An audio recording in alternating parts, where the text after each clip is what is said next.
In this video, I want to show you how to automatically write dates in Excel. So if you want to write date automatically in Excel, come to the column where you want to write dates. For example, let's write the first one, 1st January 2025, for instance. Now if you want to auto-populate it, come here. We have to write a series of number here. Press 1. So when you press 1, if you come here, you will realize that autofill tool is disabled. So click here and come back here.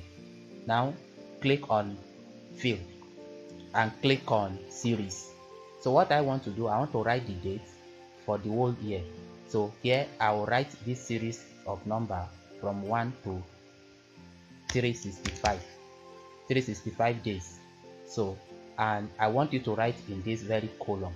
I will check this column and click on OK.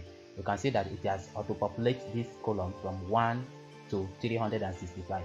Now the date I want to automatically write is here. Then bring your cursor here. When it turns to cross here, so then double click it just like this. So it will auto-populate it.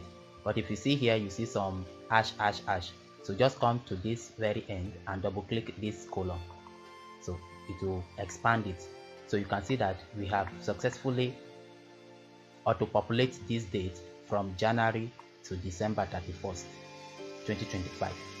So now another thing you can do, if you want to change the format of this date, come to this very column, right click and click on format cell. Then come to date. Here you can change the format of your date. If you want to change it to this, change it and click on OK. To automatically change the date format.